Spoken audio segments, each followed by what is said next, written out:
Assalamualaikum warahmatullahi wabarakatuh.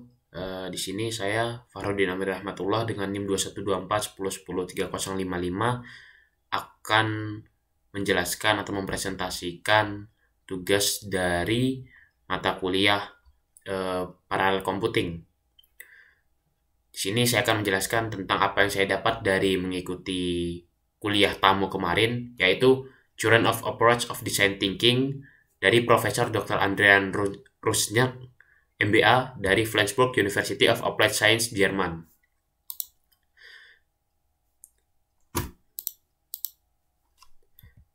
Nah, di sini ada beberapa dokumentasi saya kemarin ketika mengikuti kuliah tamu.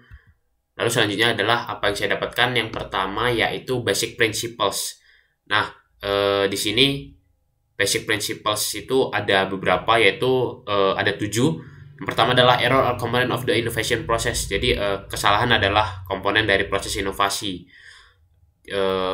Ketika kita melakukan sebuah inovasi dan ketika terjadi sebuah kesalahan, maka itu bukanlah suatu masalah, bukanlah suatu hal yang membuat kita berhenti, melainkan itu adalah sebuah komponen dari inovasi kita tersebut gitu.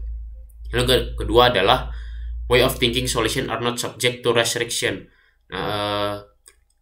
Dalam kita melakukan cara berpikir atau cara mencari solusi, itu kita tidak harus tunduk pada larangan. Yang ketiga adalah experiments, test, and validation always take place on the customer.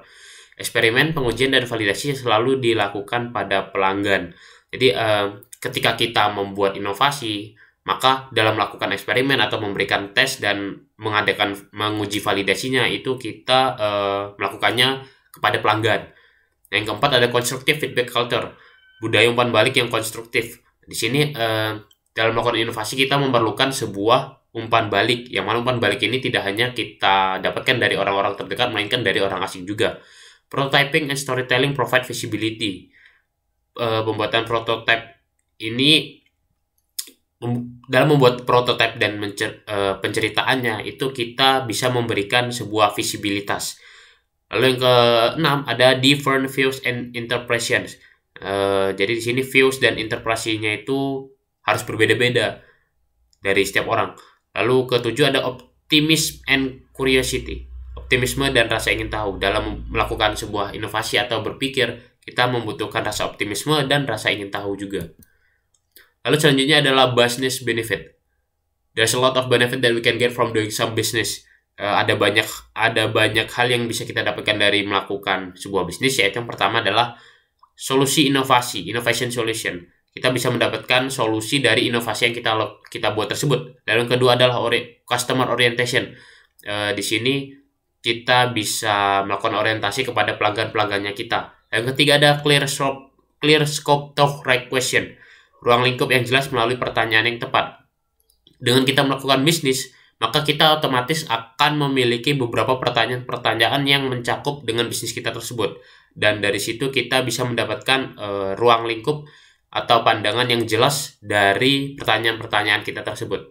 Yang keempat, divergent thinking, berbeda pikiran. Tentunya dalam melakukan sebuah bisnis, kita tidak hanya melakukan sendirian, tapi kita memiliki beberapa teman ataupun orang lain yang bisa kita ajak untuk berpikir bersama dalam melakukan sebuah bisnis tersebut. Nah, lalu yang kelima adalah tangible result, hasil yang nyata. Ketika kita melakukan sebuah bisnis, maka apa yang kita dapatkan dari bisnis tersebut itu adalah sebuah hasil yang nyata, bukan hanya angan-angan belaka, tapi kita mendapatkan hasilnya. Lalu keenam ada agile approach, pendekatan agile. Yang ketujuh ada risk reduction, pengurangan resiko. Nah, risk reduction ini ketika kita melakukan bisnis, otomatis kita mendapatkan pengalaman, dan pengalaman itu kita gunakan untuk kedepannya sebagai pengurangan resiko yang akan terjadi di masa depan. Nah, process of design thinking. Ada 4 proses, yaitu design space exploration, critical function, funky prototype, functional prototype, final prototype, dan reframing. Lalu selanjutnya ada ini bagian dari process of design thinking. Yang pertama adalah discovery. Seseorang itu ketika dia mengetahui atau dalam melakukan design thinkingnya itu, dia merasakan sebuah tantangan dari dirinya. I have a challenge. Aku punya tantangan nih. Lalu selanjutnya adalah interpretation. Nah, ketika dia memiliki tantangan dalam dirinya, maka dia akan mempelajari sesuatu. I learn something. Dari dia awalnya merasa memiliki tantangan, maka dia harus mempelajari sesuatu gitu. Lalu ideation, I see an opportunity. Aku melihat sebuah peluang. Dari dia awalnya memiliki tantangan pada dirinya lalu mempelajari sesuatu, maka dia akan melihat sebuah peluang di depan di matanya. Lalu yang keempat, experimentation, I have an idea. Setelah dia melihat sebuah peluang, maka selanjutnya dia memikirkan sesuatu, yang mana dari hasil pemikiran tersebut dia mendapatkan sebuah ide, yang mana ide tersebut nantinya akan dilanjutkan di tahap berikutnya, yaitu evolution, yaitu I tried something new.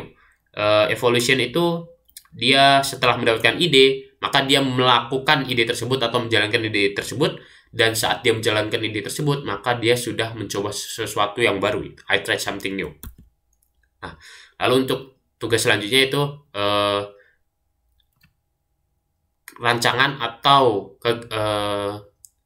kegiatan yang rencana dari mahasiswa ke beberapa tahun ke depan. Untuk saya sendiri, karena saya bisa dibilang suka dalam bidang game development, maka rencana beberapa tahun ke depan saya nantinya ingin menjadi seorang game development, baik itu di bagian programmer, desainer, artis, atau mungkin yang lain juga, yang mana jelas di situ bahwa saya ingin menjadi game development. Lalu yang ingin saya lakukan di beberapa tahun ke depan yaitu make my own business.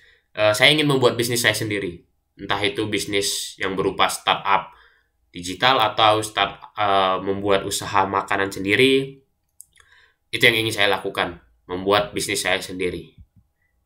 Baik, mungkin cukup sekian yang bisa saya presentasikan. Kurang lebihnya mohon maaf. Wassalamualaikum warahmatullahi wabarakatuh.